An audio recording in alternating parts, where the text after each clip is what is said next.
It's October 21st, 2025, 5:30. I'm going to start this by asking the mayor to lead us in the pledge and the invocation. Very good. Please stand with me. Lord, thank you once again for the wonderful city that we live in. Thank you for the staff that keeps it running smoothly.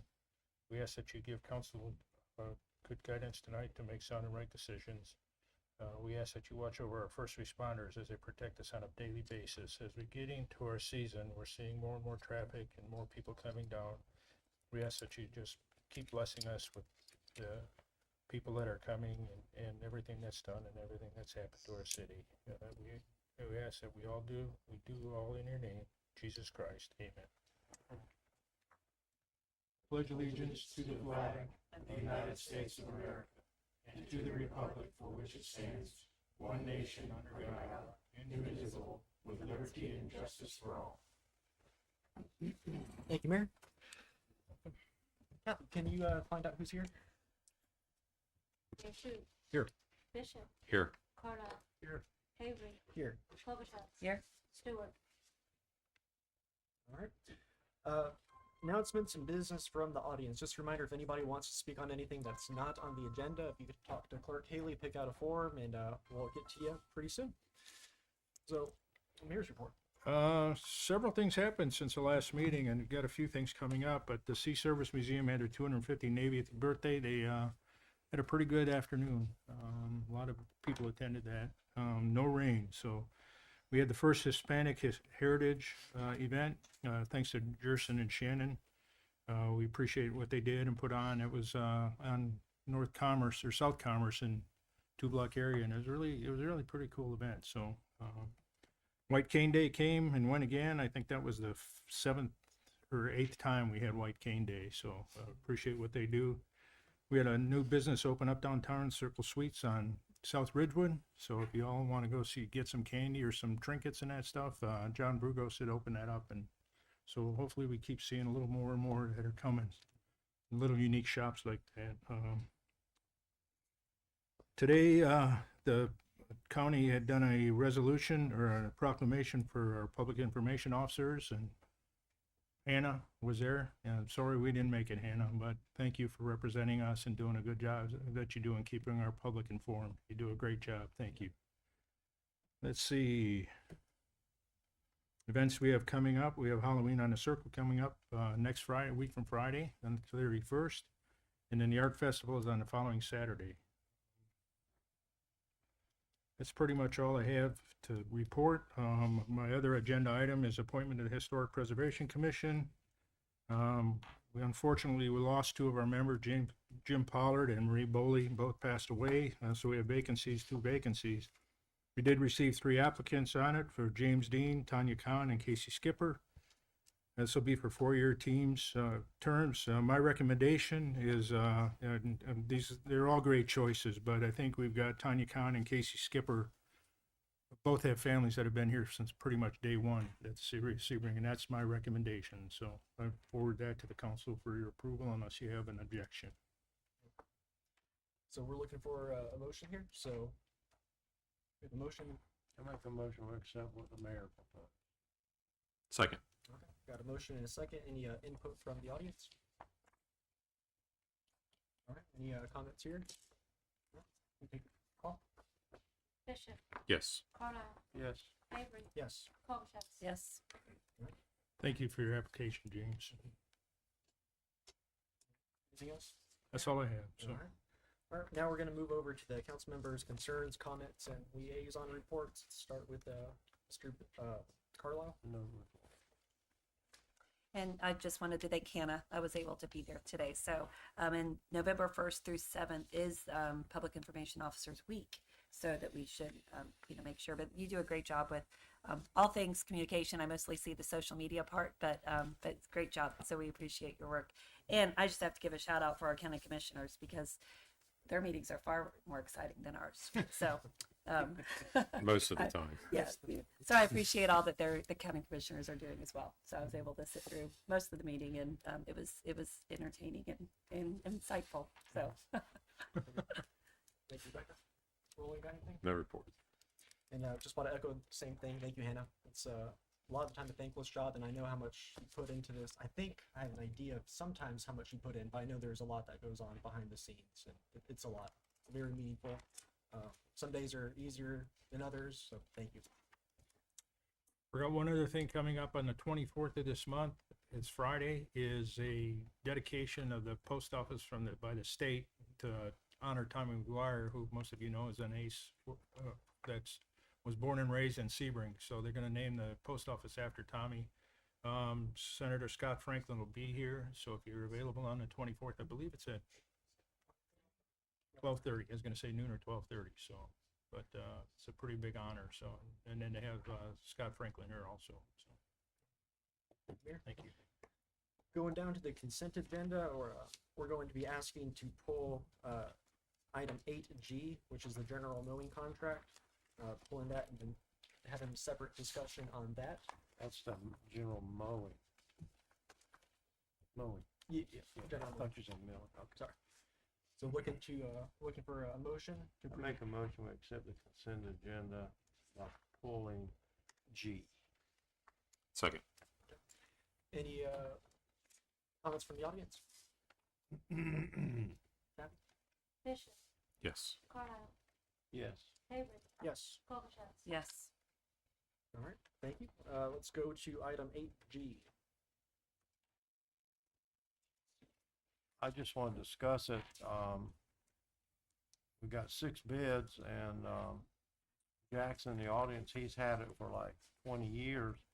And if he's done a good job, his bid's not that much higher, and he knows where everything's at. He's done a good job, so I would recommend that we give him the bid. Any other comments? So, and I'm glad that, well, you pulled it from the agenda. I was also going to pull it from the agenda. Just for transparency, my brother is Havery Property Services.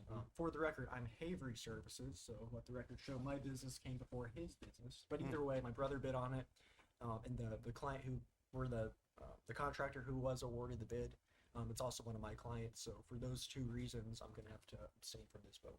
Okay. I have no issue. Okay, I'll make a motion that we accept Jackson Lawn and Landscaping for the lowest What contract. was that amount? Penny's here with some facts, I think. 9,546 a month.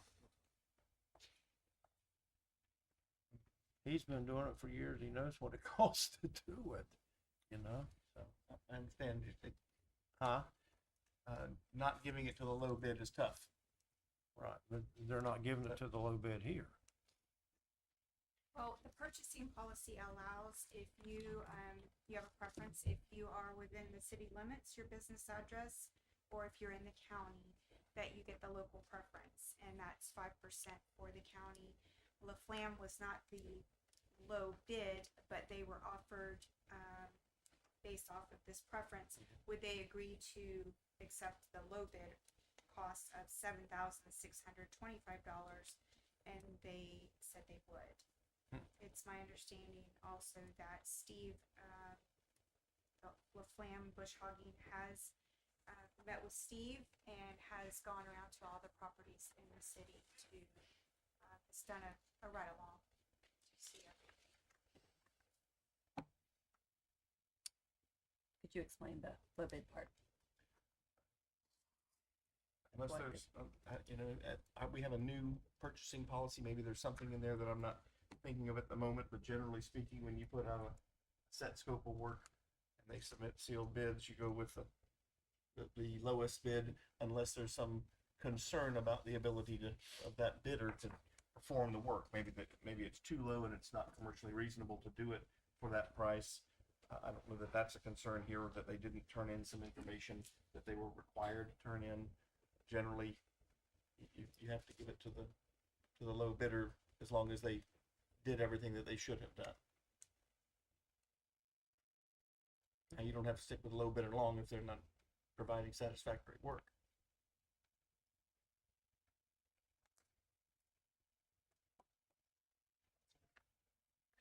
So we bound to going with low bid?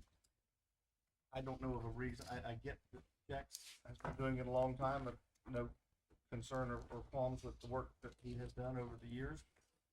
I just don't, I don't see haven't heard a reason other than we like Jax to disregard the apparent low bidder that's with the preference, willing to do it for the price that the Herndon Landscape Group proposed.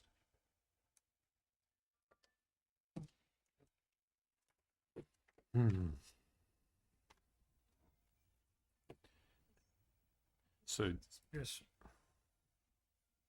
I said, Jack's done a great job. Okay. I think you, economically, you look at the difference on this is about $24,000 a year. So it's a substantial amount. Can you state your name for the record too? Could you state your name for the record? Yes, Jack DiGiramo, owner of Jack's Lawn and Landscaping. Thanks, Jack. Hi, how y'all doing? Good. How you doing? I want to state that I was doing it for, just about 10,000 a year, a month, and I went down 12,000 a year. I went down $1,000 a month, because I've been here so long, and I know the job, and, things get somewhat, there's no stuff, and, so anyway, I went down, and, these other guys, I don't even know how, I cut to the bone, I've been doing it for 20 years, you know what I'm saying? There's a lot, there's over 160 pieces of property in that contract. Talking about 40 lift stations, there's a lot of stuff. And we just, I just wish y'all consider to keep me in there. That's all. Thank you. Thanks, Jack.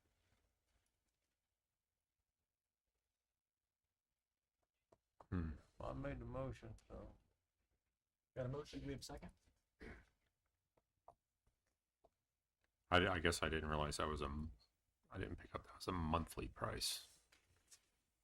Yeah, you couldn't do it that for a year. Yeah. Yeah.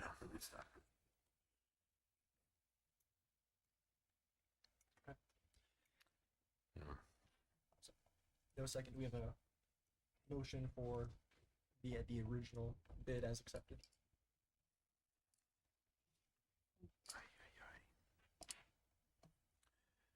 I move that we award the bid to LaFlamme Bush Hogging. We got a motion. We have a second. Is there any input from the audience? Hearing none. Kathy, can you call the roll? Bishop, Yes. Carlisle, No, Avery, Abstain. I'm sorry. Abstain. Abstain, I'm sorry. Colchats. Yes. All right, that goes for the consent agenda. There is no old business. If there some new business, we have the Ridge to River Conservation Plan. Mr. Erickson, if you want to give us that report, looking forward to it. Okie dokie.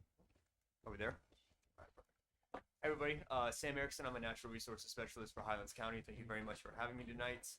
I just wanted to introduce the Ridge to River Conservation Planning Study. If y'all aren't aware, it is a community-based conservation program that the county has contracted with the North Florida Land Trust with the hopes of putting ballot language on the 2026 ballot to create a conservation plan or a conservation program in the county.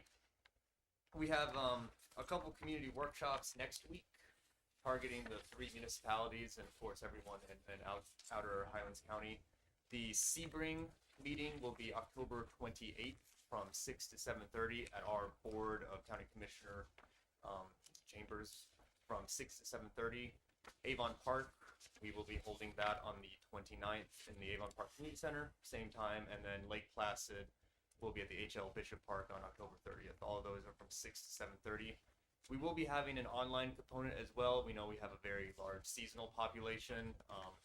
So around that time, we will have essentially a video recording of the presentation as well as a polling that can go along with it that will be open for about 2 weeks.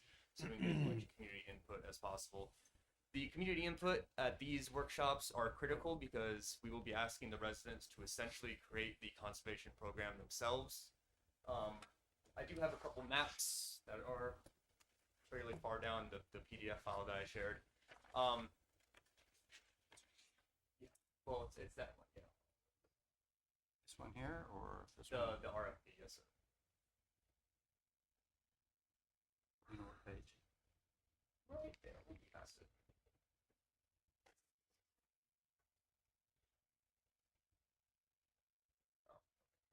at it?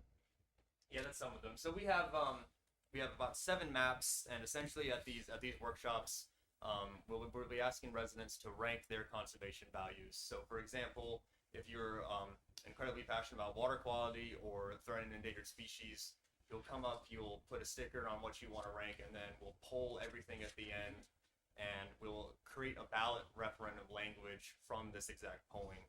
So we already had a couple meetings with our subject matter experts, as well as at the board workshop that we held this March. And if we were just to take that polling, just to give you an example, our ballot referendum language would focus on surface water quality, the most vulnerable habitats, as well as existing farms and ranch lands that are most vulnerable to development. So that is what residents would essentially be voting on in 2026. So we hope, if you guys don't have any questions, that's pretty much all I have. We hope to see all of you out there, or some of you out there, and as many Sebringers or Sebrightites, I'm not sure what we call ourselves, at the Sebring meeting next Wednesday, October 28th. Thank you, Mr. Erickson. Any comments from council? Anybody have any questions from the audience? How much, can I ask you just a question as far as how much acres do you think are you shooting for conservation? We don't have a like a percentage goal. One of the things that has been going around is what is too much, and that's a valid concern to have, because we also need to sustainably grow and develop this county as well. Right now, if you include Avon Park Air Force Range, we're about at state average. But in talking with Buck and And what is that number? 32% Okay. total land coverage. But when you're talking with Buck and other people at DoD, they have advised us to take that out of our conservation acreage, because at any point, military action or military protocol could change, and the recreation or the conservation lands would become essentially a new bombing range. So if you take Avon Park Air Force Range out, we're at about 25% total acreage. So a little below state average. I do also want to preface that this is a willing seller. This is a completely voluntary program. My house would never come up, but if my house comes up on a heat map, there's nothing added onto what I can do or can't do to my property. So if you want to sell for conservation or put a conservation easement on your property, then you would submit an application if we made it that far, and then you would be ranked, again, based on community feedback. What kind of uses are allowed on a property that's designated as such? So if for fee simple, it would essentially become a public park. The county manages 1,400 acres, including the Sun Lake Preserve. So it would just essentially become another county park for county residents. If it's conservation easements, if it's a citrus land, it would stay in citrus with, we're just essentially buying property rights or development rights from those landowners. So, I have a question. Is there any, so if you take the citrus that's being pushed, Yep. tens of thousand acres at a time, is there any kind of program that would help replant that into scrub? yeah, if we actually have some landowners down south in Lake Placid, Kent Groves, they are doing that exact same thing where they've partnered with NGOs, and he's turning, I believe, 100 acres of fallow citrus fields back into scrub habitat. Okay. So, we've lost over 90% of the Lake Wills Ridge. So if someone wants to sell orange groves and try to rehab it into a xeric uplands, then it's been done before, and I think we'd be happy to do it. Very good. All right, perfect. And I'm easily reached at the county, and we also have a website page specifically for this. So if you want to watch the board workshop, if you're bored cleaning the house before you come visit next week, please do. Thank you very much again. Very good. Thank you for being here. Okay. Business from the audience. We have one, Mr. Blackman.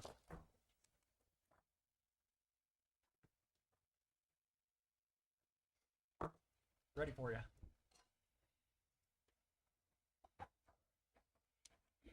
Mr. Blackman's here to talk about some of the golf course and some other RFPs. So you have the floor.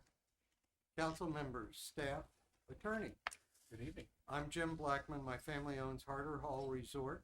I'm here today to address rumors circulating through the grapevine that an RFP for the municipal golf course may be launched before the end of the year, and to share where we stand on this process.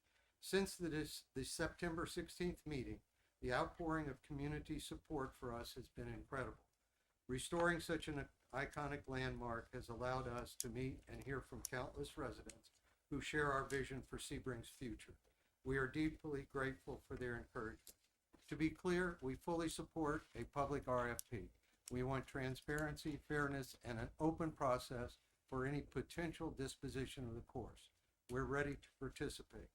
At that same September 16th meeting, the City Council and City Attorney rightly raised legal and procedural concerns, noting that this is one of the most important decisions in a century for Highlands County.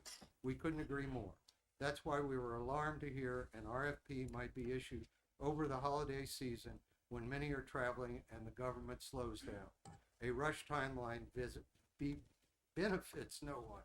We also watched the October 7th meeting regarding the former Women's Club RFP, an idea we originally proposed. That parcel is crucial for public waterfront access and deserves thoughtful consideration also. Meanwhile, the power station RFP from 2023 remains unresolved. Our family and Blue Sky Development were the only respondents. Yet nearly 3 years later, no action has been taken. So with unfinished RFPs, legal issues, and the biggest decision this council will ever make, what's the rush? We are major stakeholders and taxpayers in Sebring. We want what's best for the community and for this council to avoid the kind of negative publicity or legal issues that have plagued other municipalities. Issuing an RFP during the holidays would not serve transparency or fairness. It could discourage participation, and it does not give the city attorney and council enough time, we think, to establish clear and legal procedural parameters. 45 seconds.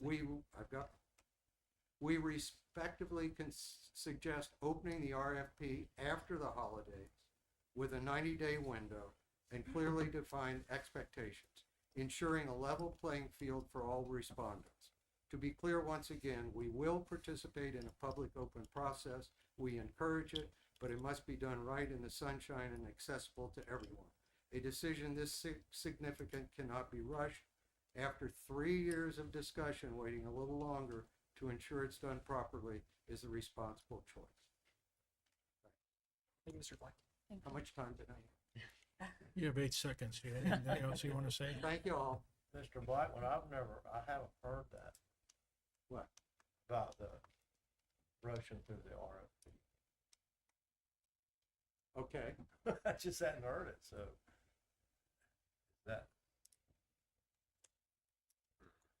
must just be a rumor. I don't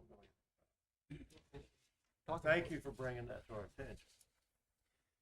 All right, there is no more business from the audience, and there is no city attorney's business. So going to you, Scott, with your city administrator business. Evening Council, agenda item 13A is a utility service agreement for 1294 Sebring Parkway.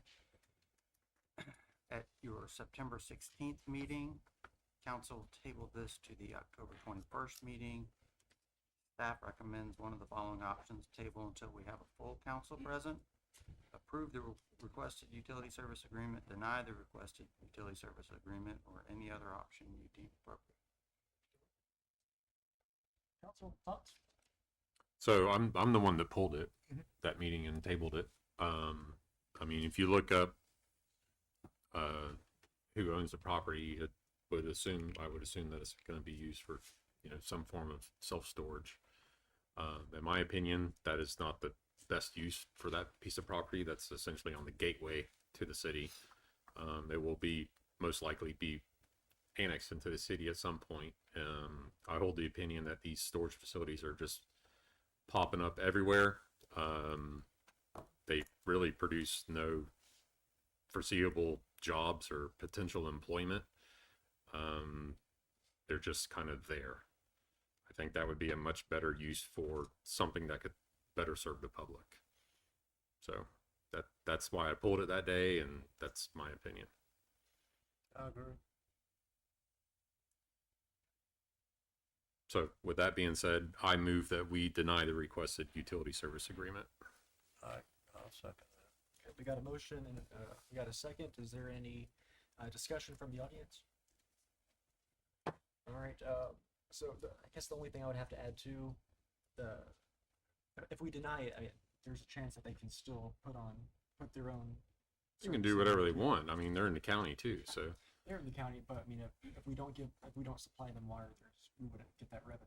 If they could do right now, and then even if they get annexed into the city, there's nothing really stopping. how much water are they really using? It's going to be one bathroom Right now, for an office. If there That is an office. that may not even be manned. Right, that's what I was gonna say. If Most of there them is have an keypads now, where they don't even have staff on site. office. Right. How much water are they actually using? If they have to anything to irrigate, they're going to drill a small, shallow well for $3,500, There's already a well on that property, I think. probably a big one. I don't think it's big, but I think Yeah. there's one there. So Well, how much revenue are we generally going to get? it's a fair point. See that? I mean, I can see it going both ways, but I see your point. I just don't see it providing anything for the advancement of the city. Already feel the same. Yeah, So, yeah, I seconded the Yeah. motion. we got a motion. We got a second. Any more discussion on this? All right. And nothing from the audience. Bishop, Yes. Cardell, Yes. Avery, Yes. Colchester. Yes. All right. All right. That gets us to 13B. Well, 13B is kind of based upon the outcome of 13A. So I'm going to make an assumption or presumption at this point that if we're denying the request of 13A, that 13B is going to be denied as well. So do we need a motion on that, or is that one of the same? You can take no action, or you can have a motion, the second to deny it if you'd like. I think let's go ahead and concrete it. I move to deny the request for the installation of 2 fire hydrants. I'll second that. Got a motion. We have a second. Is there any comments from the audience? Any further comments here? Kat? Bishop, Yes. Cardell, Yes. Avery, Yes. Colchester. Yes. Okay. Scott, project report. Unless any of you have questions about what 1, 2, 3, 4, 5, first 5 bullet points, we'll move on down to Illinois Pondweed. We did meet with FWC at Veterans Beach. We didn't go out on the lake. They're taking the position that the Illinois Pondweed is good for the lake. It's helping, in theory, keep it from being impaired. I guess we've had a couple years where it hasn't been declared impaired, and hoping that this year will be as well. And so they don't see an issue with the Illinois Pondweed at this point in time, and they're just monitoring it. How would it impair the Helping to remove nutrients from the stormwater that's coming in. They say it That cleans has- the lake, but you it- say it was clean enough already. It's actually It's growing everywhere. I mean, thick. So do we take action ourselves? Do we have that ability, or do we even need to? I don't know that there's anything we can do with FWC. I'll let Mayor No, comment I'm as saying- well, but take action on the lake ourselves. I would assume we would have to get some type of permit. You have to get a permit do through them to reduce it. And it is starting to take over. If you go down to Yeah, City it's Pier thick. Beach, you can see it out in the middle there. You go down kind of on this end of the lake, I mean, it's all over and it's creeping up on the other side of the lake now. So The biggest concern that I have, you know, and I agree, we want a fresh lake, we want a good, clean lake. To be not an impaired lake, which we had been an impaired, you have to have 3 out of 5 years of good quality water. Well, we've had 2 out of the 4 years of testing again this year, which we should. And my question to them was, well, how much do you let this thing go if you've got a clean lake? Because Lake June, it took over that lake. And they had a lot of issues, and they had to put grass carp back in there to get rid of it. It's turned to pea soup. We've already So- been down that road. We've been down there one time, and we don't need that again. So it's the biggest, and we've got a lot of, and I'm not a lake expert, but on the 27 side, you can see the vegetation growing back, and I think that's a big plus too, is that that's the natural vegetation where they claim that this is natural to the state of Florida and to Lake Jackson, that it's been in there before. You know, I've lived on there since '93 and I've never seen it. You talk to people that have been on there for a long time, well, it goes way back to the dinosaur or something like that it was there. So there's a point that I feel that it impairs the usability and the recreational side of that lake. And to take that away, and you get, you know, even one of the guys said that he drove into a patch of it and it shut the motor off. And then somebody had and I didn't verify this, but somebody took a sea-doo through it and sucked up the pondweed, and it grows, it's prolific growing. And the action, I think, is we write a letter to the FWC again, but I think it's almost, we have to get our state legislators involved in this, or at least notify them and then educate the public, who is also hopefully going to notify other individuals. Because I think it's, I mean, you can see on that lake, it's growing like a weed, you know. Behind Majestic Pond. Cove, Illinois it's more Pond. than tripled the size. It's huge. Yeah. And their reference was you can get a permit to cut a 50-foot path out to clean water. Well, I think the difference between what happened with Lake June and the difference is ours, we have a shallow water lake. I think the deepest hole is 27 feet, and that's just the one spot. Its average, I think, is 17 feet deep. So we have a very shallow lake that weed can, and like I said, I'm not an expert on this thing, but that weed can grow pretty fast and take over the lake. Where Lake June is 60 to 80 feet or something like that. I mean, it's a pretty deep lake. And, you know, and it's growing like a pondweed. John, I grew up here and I don't ever remember seeing it at the lake. Yeah, and you would know because you can tell the kind of weed this is. It's totally different than a grass. It's a little purplish type. But I've never seen it, and I played in that lake a lot when I was. And if we're not impaired, how do you say just let it keep going? You know, and the one gentleman had made the comment about, you know, if it takes over 80% of the lake and it's at, what do they say, 17% or 7%? 7% is what 7% is last what they're saying right now, but you know, he had number is. talked to something up to 80% it could take over. So unless I heard him wrong, but it's pretty much it. I don't know if you heard that same comment, Scott. Yeah, I think he was using 80% as just a number, I know, but But- he used it. You know? but they didn't put a number on what was acceptable. Right. Well, they won't. They say it's just going to keep the lake clean. You know, and it'll bring back the fish population. And Have to start mowing that too. gonna have to wait Uh, till the they lake goes down. They were definitely a proponent of the Did Definitely. they mention that if it does get to that certain percentage of taking over, that they would cover the cost to mitigate it? Or would that be on us? No, so that was not discussed. So. yeah, I think And I think they mentioned introducing carp again, Carp. to help kill the pondweed or eat the pondweed. The problem with that is Now you talked have to- a carp. I talked to Greg Griffin about it. He says it will kill the other vegetation Before the pond. Right. yeah, The carp. because the carp are gonna go after the other The vegetation. more It's tasty. tender, It's the more tasty. tender It's tasty. grass. Pill to Yeah. take the edge off of that pill you're taking. Yeah. Do they need to go back in history and see what happened out there 20 years ago? I mean, it's exactly what we did. Yeah, but I don't think it was. Cleared it up, Yeah. but I don't think that was for Illinois pondweed. no, but it was for other items, you know. Yeah, their counter argument to that was because they released Too many. Oops. Well, they were supposed to, from what I They always understand, do. you're supposed to have one carp per weed acre. And they had, back 20 years ago when they did it, they established that there was 700 weed acres. So they put one carp per acre. So they put 3,000 carp in that lake. And that's what made everybody's beaches really clean, so.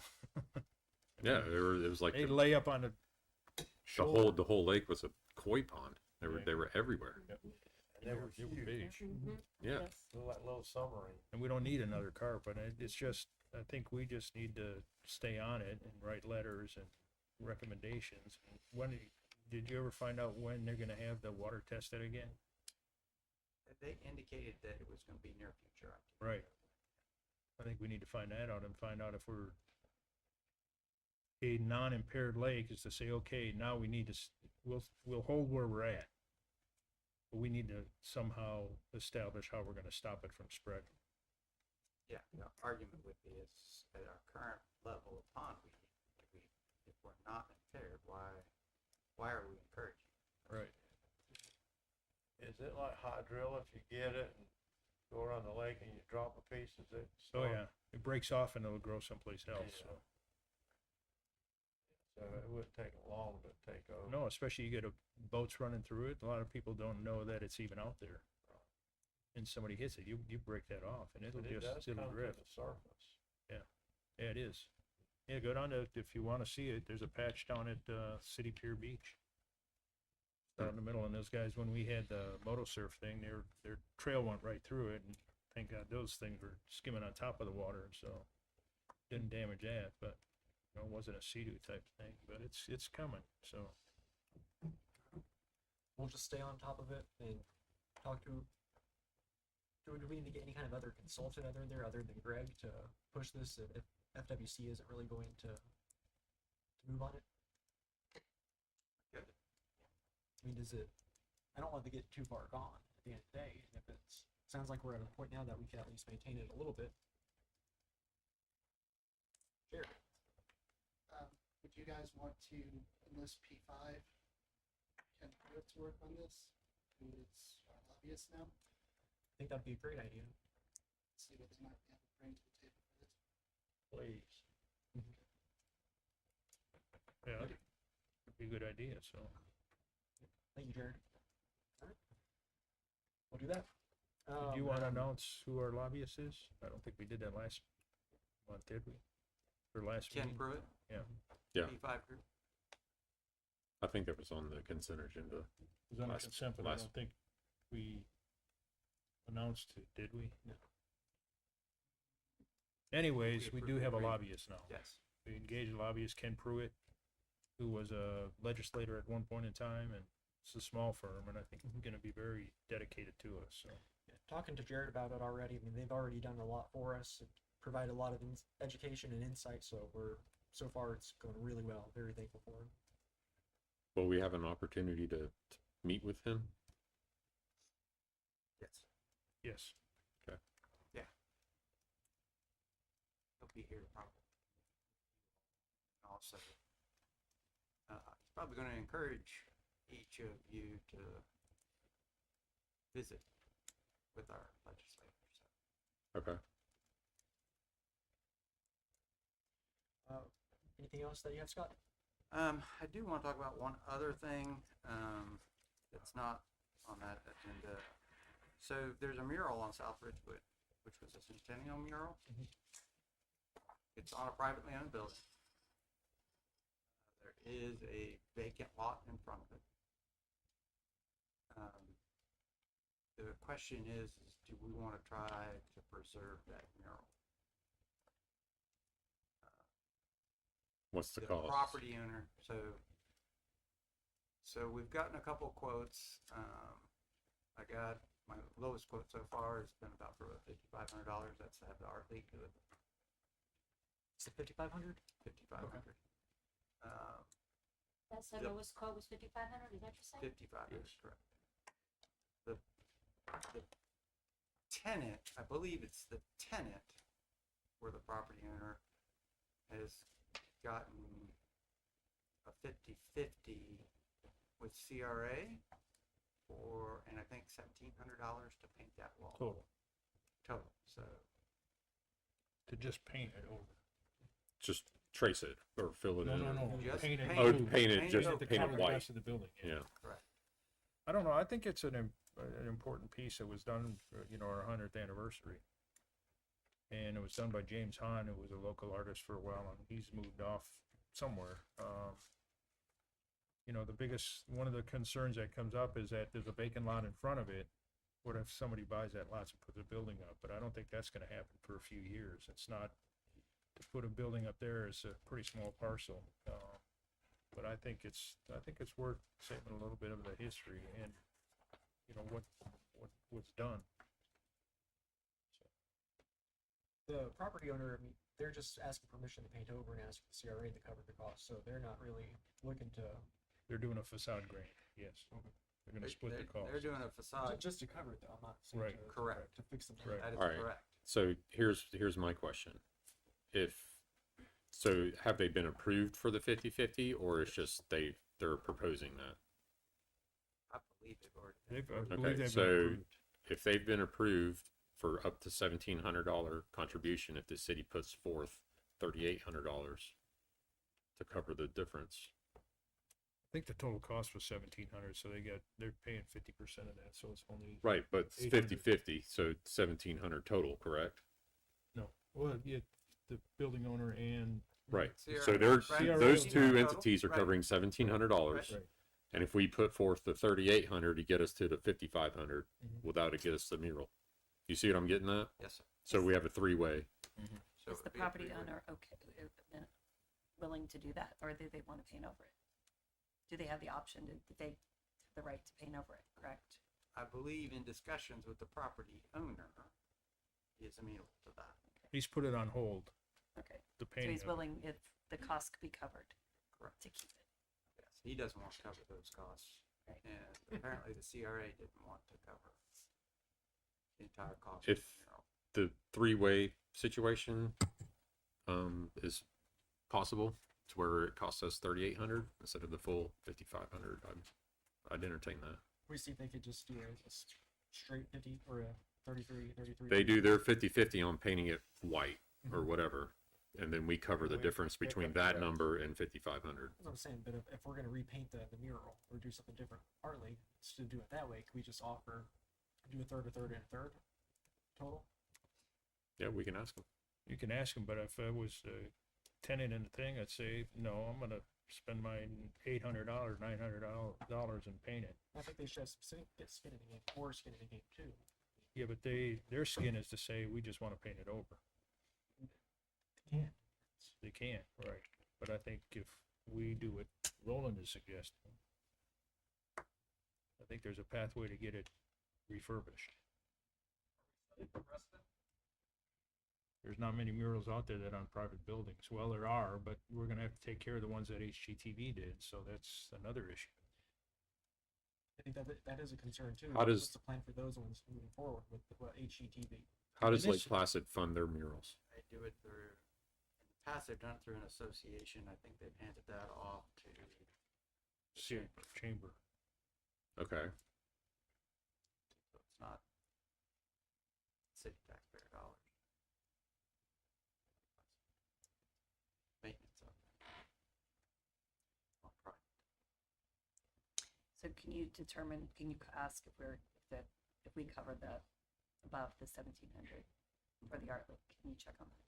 Sure. So that way we can know if it's even, I think it's worth having a conversation. Yeah. I understand Carl's point, setting a precedent.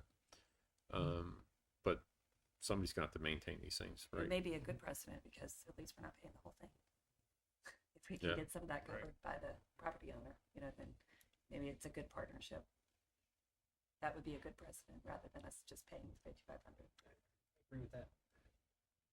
But they're also not, the hard thing I have is just we're volunteering our dollars too Yeah. for it. And they didn't ask for doing that other than just cut the cost with the CRA.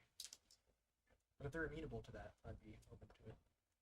We need to figure out some way to We maintain. need to maintain and these preserve things. these. I think if we just start, I think they're an important part of our cities. I mean, especially that one and the ones that, no, you get an individual that paints the building themselves, and that's their issue. It's like on the corner of Gus's building. that mural on there, that the person that owned that building painted that, you know.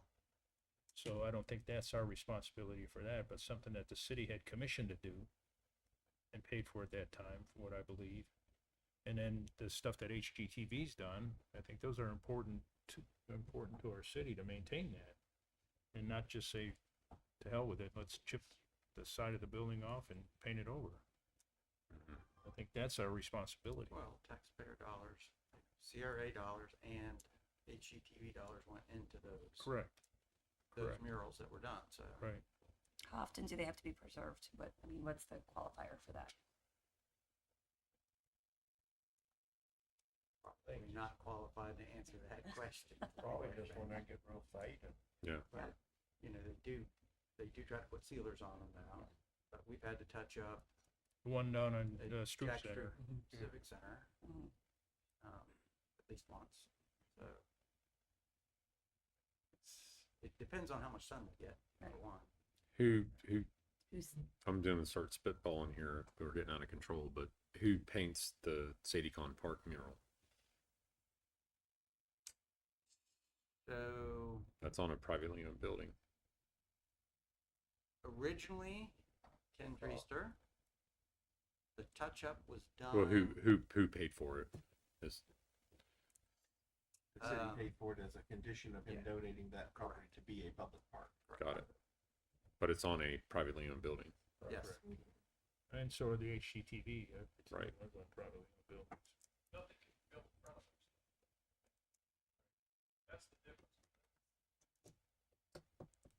I think it's a risk we take, though. I think it's an important part of our community. So. Got that. So Scott, can you go talk and see if they're willing to make a deal or cover some of the costs, whatever that looks like. Yeah. Anything else that you have on your list? That's all. Okay. Before we get to Kathy's too, I just want to start abstaining from these two, looking through all the bills that we're paying, looking through like who I work with. So from this point on, I think it's just better and safer for me to abstain from paying the bills, even though it's one of my favorite things. Well, you have to state, I think you have to state who the, Is it You have to specific? say you have to- clients on the, say clients, you don't have to necessarily name Yes, specific so I clients. have clients on those lists. So with that being said, Kathy, can you pay the bills? Please for paying the bills, please. So moved. Second? I did that for you, Eric. Thanks, Laura. We got a motion, we got a second. Anything from the audience? Council? Oh, this one. What happened to the, I think was on the agenda, maybe the last item, RFP report? That was Scott's report. So just giving us update on that. So we're just working on it That they're in progress. We're in progress. for the golf course and women's club. Okay. Just a second. Kat? Yes. Carlisle, Yes. Avery, Abstain? Colfax. yes. All right, we're done. Thank you all.